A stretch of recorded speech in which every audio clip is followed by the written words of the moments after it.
같이 보시겠습니다. 창세기 12장 5절에서 9절입니다.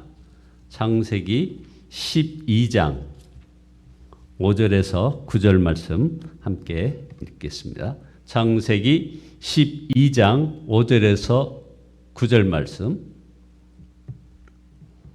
창세기 12장 5절 말씀. 아브라함이 그의 아내 사레와 조카 롯과 하란에서 모은 모든 소유와 얻은 사람들을 이끌고 가나안 땅으로 가려고 떠나서 마침내 가나안 땅에 들어갔더라. 아브라함이 그 땅을 지나 세겜 땅 모래 상수리 나무에 이르니 그때 가나안 사람이 그 땅에 거주하였더라.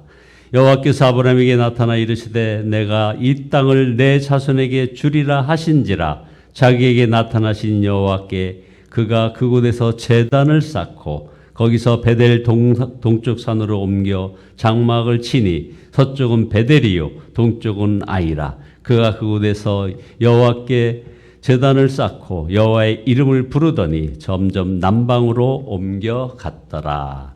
아멘. 함께 인사 나누십니다. 사랑합니다. 오늘 설교 제목은 나는 누구와 함께 하는가라는 제목입니다. 창세기 12장 쭉 강해 중에 있습니다. 아브라함의 그 신실하신 하나님과의 동행 프로젝트죠. 그래서 갈 바를 알지 못하고 나아가는 그런 믿음의 여정을 12장에서 쭉 말씀 올리고 있는데 이 가운데 이제 마지막 시간으로 나는 누구와 함께 하는가라는 제목입니다. 자, 이제 아브라함이 결국 마침내 가나안 땅에 들어갑니다. 여기서 이 마침내라는 이 표현이 아주 중요한 표현입니다. 이 마침내라는 말은 아브라함 입장에서 내가 마침내 그 땅에 들어갔다. 이게 아닙니다. 만일 그렇다면 가나안 땅에 들어간 모든 그 공로는 믿음이 있었던 아브라함, 즉 아브라함이죠. 그때는 의지로 하란의 유혹을 극복한 아브라함에게 돌려져야 합니다. 그러나 믿음은 하나님의 선물이라고 했습니다. 믿음은 하나님의 설득하심이라고 말씀하고 있습니다. 그 관점에서 보면 이 마침내라는 이 표현은 하나님의 표현입니다. 아, 마침내 아브라함이 나를 따라서 이 땅에 왔구나. 이게 바로 하나님의 신실하심이죠. 하나님의 선하심인 거죠. 그 하나님의 선하심과 신실하심이 그를 마침내 가나안 땅에까지 들어가게 하셨다는 겁니다. 물론 아직 갈 길이 멉니다.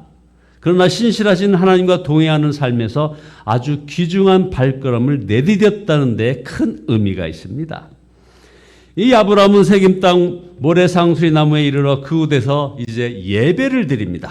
오늘 우리가 읽은 말씀 본문의 핵심 요절이죠. 바로 창세기 12장 6절 7절 가운데 특별히 7절. 여호와께서 아브라함에게 나타나 이르시되 내가 이 땅을 내 자손에게 주리라 하신지라. 자기에게 나타나신 여호와께 그가 그곳에서 제단을 쌓고 그가 그곳에서 제단을 쌓은 이유가 있습니다. 그 땅은 비어있는 땅이 아니었습니다. 아무도 없는 곳에 그저 집 짓고 살면 되는 것이 아니었다는 얘기입니다. 이미 가나안 사람이 터잡고 살고 있는 땅이었습니다. 그러니 분명 마음이 좀 흔들렸을 것입니다. 요동쳤을 겁니다. 자신이 생각한 그런 상황이 아니었고 하나님이 아브라함의 마음을 아시고 그에게 나타나서 말씀하십니다. 내가 이 땅을 내 자손에게 주리라.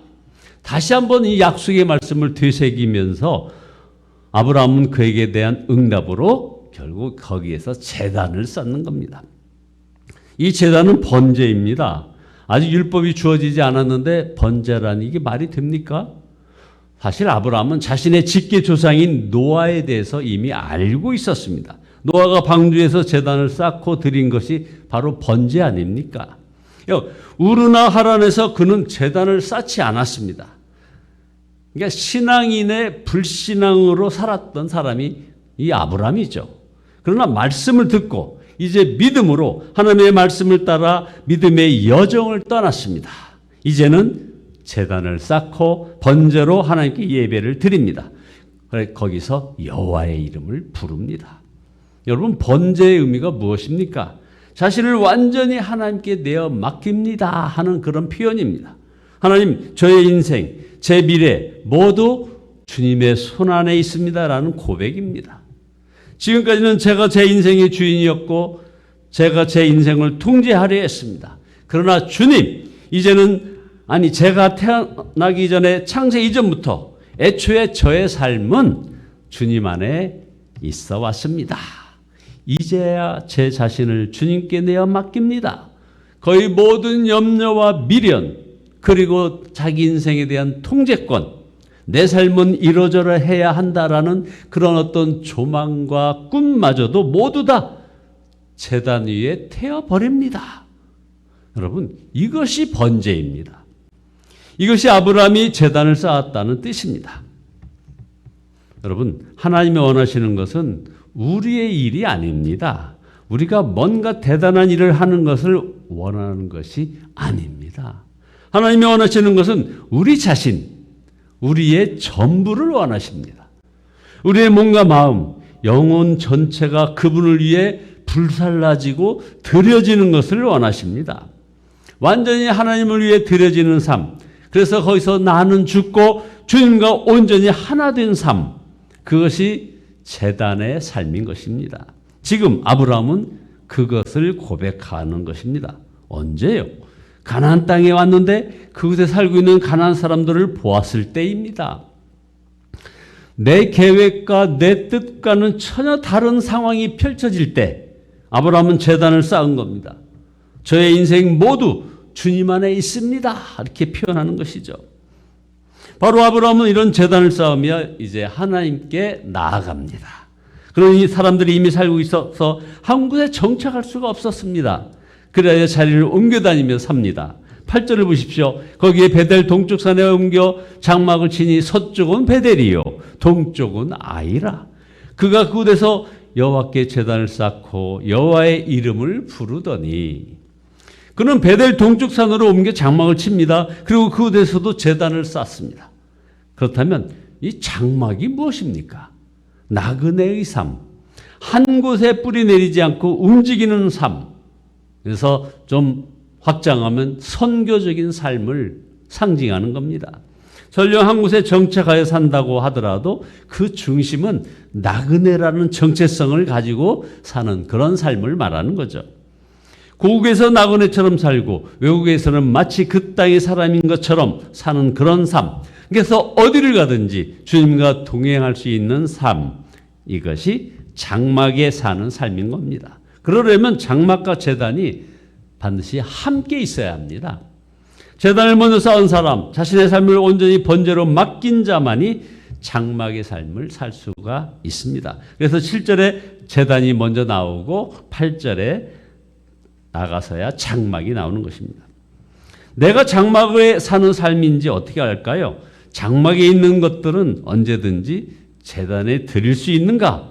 내가 가진 것 언제든지 주님께서 드리라고 하면 드릴 수 있는가? 하나님은 훗날 장막에 있던 이삭을 제단에 올리라는 그런 시험을 하십니다. 바로 그겁니다. 하나님과 동행하는 삶은 장막의 삶, 나그네의 삶이라는 거죠. 옮기라고 하면 언제든지 옮길 수 있는가? 제단을 쌓은 사람만 그 장막을 살 수 있는 거죠. 왜냐하면 자신의 삶을 주님께 맡긴 자이기 때문인 것입니다. 자, 사랑하는 여러분, 혹시 갈 바를 알지 못하고 방황하며 염려하는 분들이 계십니까? 아브라함도 갈 바를 알지 못하였지만 말씀을 따라 갔습니다. 우리도 갈 바를 알지 못하지만 알지 못해도 전혀 문제가 안 됩니다. 예수님이 우리의 길이요 진리요 생명 되시기 때문입니다.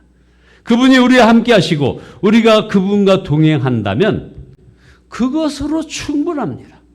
갈 바를 알지 못하는 것은 아무런 문제가 되지 않습니다. 중요한 것은 누가 우리와 함께 하시느냐 하는 것입니다. 그것이 가장 중요한 것입니다. 내가 누구와 함께 하는가? 주님과 함께 하는 것이 가장 중요한 것이에요. 그러려면 마침내 그분께서 그분이 우리에게 원하시는 그곳에 인도하시는 그 기대와 그 소망이 있어지는 것입니다. 자, 우리의 삶은 주님 손 안에 있습니다. 주님이 우리와 함께 하신다는 것, 그것이면 충분합니다. 나의 계획, 나의 미래, 갈 바를 알고 싶어 했던 모든 권리를 내려놓고 그저 주님이 길이시니 주님과 그 말씀만을 따라 살게 할 그런 믿음을 저희에게 더하여 주옵소서. 이렇게 기도하실 수 있는 저와 여러분 모두 되시기를 예수 그리스도의 이름으로 축원드립니다. 기도하시겠습니다.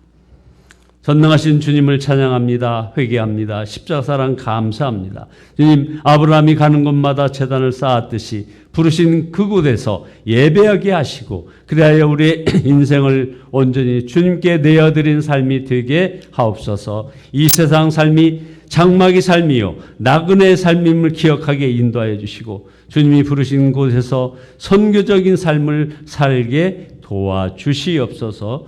브라질 예수사랑교회 부흥회를 가신 우리 이강배 목사님, 김길자 사모님을 지켜주시고 5월 31일부터 6월 2일까지 진행되는 이 브라질 예수사랑교회 부흥회에 성령 충만, 은혜 충만, 말씀 충만하게 도와주시옵소서. 예수 그리스도의 이름으로 기도드리옵나이다. 아멘. 523장 찬송하십니다.